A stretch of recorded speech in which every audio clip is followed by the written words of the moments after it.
जय जिनेन्द्र सभी को। मैं सुरभि जैन आज समय सार अनुशीलन की 14वीं गाथा की समरी कर रही हूँ। जैसा कि हम सभी जानते हैं कि 13वीं गाथा में आचार्य कुंद कुंद ने भूतार्थ नय से जाने हुए नव तत्वों की चर्चा की। 13वीं गाथा के अंत में वर्णित आत्मख्याति के 10वें कलश में आचार्य अमृतचंद्र ने आगामी गाथा की विषय वस्तु का संदेश दिया और बताया कि आत्मा के स्वभाव को प्रकाशित करने वाला शुद्ध नय है। यह शुद्ध नय परभावों से भिन्न है, आदि और अंत से रहित है, स्वयं में परिपूर्ण है, अर्थात द्रव्य क्षेत्र काल भाव की अपेक्षा से अस्तित्ववान है, असंख्यात प्रदेशी है, अनादि अनंत है और अनंत गुणों से संपन्न है। साथ ही संकल्पों और विकल्पों से रहित होता हुआ एक रूप ही है। यह शुद्ध नय आत्मा को देखता है। इस प्रकार यहाँ आचार्य अमृतचंद्र ने शुद्ध नय के उदय की सूचना दी है। अब यहाँ आगे 14वीं गाथा में आचार्य कुंद कुंद शुद्ध नय के स्वरूप की चर्चा कर रहे हैं। गाथा 14 में वर्णित जो शब्द से यहाँ शुद्ध नय को फोकस किया गया है। आचार्य कहते हैं कि अनुभव के काल में जब भी कोई ज्ञानी जीव आत्मा को अपने ज्ञान चक्षुओं से देखेगा तो वह इस आत्मा को 5 विशेषणों से युक्त देखेगा। यह 5 विशेषण हैं अबद्ध, स्पष्ट, अनन्य, नियत, अविशेष और असंयुक्त। इन 5 विशेषणों से युक्त आत्मा की अनुभूति ही शुद्ध नय है। अब आगे यहाँ इन विशेषणों की चर्चा आचार्य अमृतचंद्र ने आत्मख्याति में उदाहरण सहित की है, जो इस प्रकार है। पहला है अबद्ध स्पष्ट, अर्थात बंध और स्पर्श से रहित। आचार्य अमृतचंद्र यहाँ कहते हैं कि जैसे कमल का पत्ता पानी में रहकर भी उसके स्पर्श से रहित दिखाई देता है, उसी प्रकार आत्मा भी पुद्गल आदि के स्पर्श और कर्म बंध से रहित है। व्यवहार नय के चक्षु से देखने पर यह आत्मा पुद्गल, स्पर्श और कर्म बंध से एकाकार दिखाई देता है। यह भूतार्थ और सत्यार्थ प्रतीत होता है, परंतु जब हम शुद्ध नय के चक्षु के आश्रय से आत्मा के समीप जाएंगे तब हम पाएंगे कि आत्मा तो स्पर्श गंध के गुण से रहित है। आत्मा तो अस्पष्ट और अबद्ध है, अतः बद्ध स्पष्टता अभूतार्थ और असत्यार्थ है। अगला विशेषण है अनन्य। आचार्य ने यहाँ मिट्टी और उससे बने बर्तनों का उदाहरण दिया है। आचार्य कहते हैं कि जैसे मिट्टी के बने घड़े, कुंडे, खप्पर आदि आकार पर्याय से अलग अलग दिखाई देते हैं, ठीक उसी प्रकार लेकिन अगर हम इन्हें पास से देखें तो ये सभी एक रूप मिट्टी से ही बने होते हैं। ठीक उसी प्रकार भिन्न भिन्न पर्याय स्वरूप यह जीव मनुष्य, तिर्यंच, नारकी, देव, निगोध आदि पर अलग अलग शरीर पाकर जुदा जुदा अन्य अन्य नजर आता है। यह व्यवहार नय के आश्रय से देखने पर भूतार्थ और सत्यार्थ नजर आता है, परंतु जब हम शुद्ध नय के चक्षु से समीप जाकर देखेंगे तो यह अभूतार्थ और असत्यार्थ दिखाई देगा। अर्थात आत्मा के अनुभव काल में जब हम आत्मा के समीप जाएंगे तो हम पाएंगे कि उन सभी पर्यायों में व्याप्त एकाकार रूप आत्मा ही है।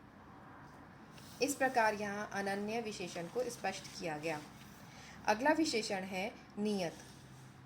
नियत विशेषण के माध्यम से शुद्ध नय के विषयभूत आत्मा में षट गुणी हानि वृद्धि रूप पर्यायों और औपशमिक, शायोपशमिक व शायिक भाव रूप पर्यायों का निषेध किया गया है। यहाँ आचार्य अमृतचंद्र ने समुद्र का उदाहरण देते हुए हमें समझाया है कि जैसे जिस प्रकार समुद्र में आने वाले ज्वार भाटे की ओर से समुद्र को देखें तो वह घटता भी है, बढ़ता भी है, अतः समुद्र अनियत है। फिर भी यदि हम समुद्र को उसके नियत स्वभाव की ओर से देखें तो वह न कभी घटता है न कभी बढ़ता है, सदा अपनी मर्यादा में रहता है, अतः वह नियत ही है।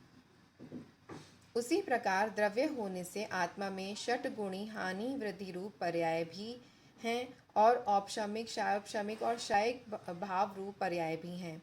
इन पर्यायों की ओर से देखने पर आत्मा भी घटता बढ़ता है, अतः अनियत है। पर नित्य स्थिर नियत स्वभाव की ओर से देखने पर आत्मा अनियत नहीं, नियत ही है। अब आगे यहाँ चौथे विशेषण अविशेष की चर्चा है।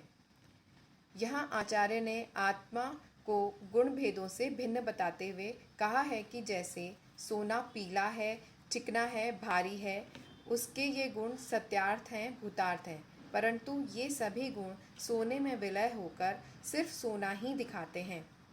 तब ये गुण अभूतार्थ, असत्यार्थ हो जाते हैं।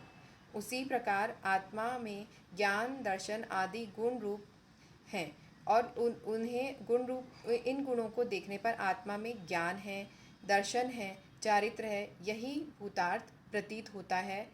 परंतु जिसमें सर्व विशेष विलय को प्राप्त हो गए हैं, ऐसे आत्म स्वभाव को समीप से देखने पर आत्मा अविशेष दिखाई देती है। इस प्रकार यहाँ अविशेष विशेषण को स्पष्ट किया गया है। अगला विशेषण है असंयुक्त। असंयुक्त विशेषण को आचार्य अमृतचंद्र ने जल का उदाहरण देकर समझाया है। आचार्य कहते हैं कि जिस प्रकार शीतलता जल का स्वभाव है और गर्म होना संयोगी भाव है, विभाव भाव है, उसी प्रकार रागादि से असंयुक्त रहना आत्मा का स्वभाव है और रागादि से संयुक्त होना आत्मा का विभाव भाव है।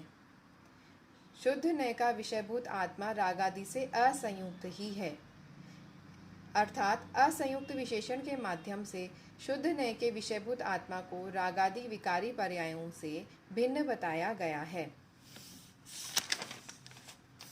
संक्षेप में कहें तो इन 5 विशेषणों के माध्यम से आत्मा को द्रव्य कर्म, भाव कर्म और शरीर से भिन्न, पर्यायों से पार, सर्व पर्यायों में एकाकार और गुण भेद व प्रदेश भेद से भिन्न, असंख्यात प्रदेशी एक बताया गया है। अब आगे यहाँ आत्मख्याति के कलश 11, 12, 13 की चर्चा है। कलश 11 में आचार्य अमृतचंद्र ने शुद्ध नय के विषयभूत आत्मा में ही लीन होने, जमने, रमने और समाने की प्रेरणा दी है तथा साथ ही मोह को छोड़कर आत्मा को का ध्यान करने को ही ध्येय बनाने की प्रेरणा हमें दी है। कलश 12 में आचार्य कहते हैं कि अरिहंत सिद्ध तो कार्य परमात्मा है, परंतु देह में विराजमान यह निज आत्मा कर्म कलंक से रहित स्वयं साक्षात परमात्मा है, कारण परमात्मा है। इस कारण परमात्मा को जानना ही सम्यक्त्व की प्राप्ति है। 13वें कलश में आचार्य कहते हैं कि शुद्ध नय के विषयभूत आत्मा की अनुभूति ही ज्ञानानुभूति है, अतः नित्य इस आत्मा को ही देखना जानना चाहिए। इस प्रकार 13वें कलश में आगामी गाथा 15 की उत्थानिका रूप कलश की गई है। अतः हम यहाँ कह सकते हैं कि 14वीं गाथा व उसके कलशों में एकाकार रूप कारण परमात्मा को जानने, मानने और ध्याने की प्रेरणा हमें दी गई है। जय जिनेंद्र।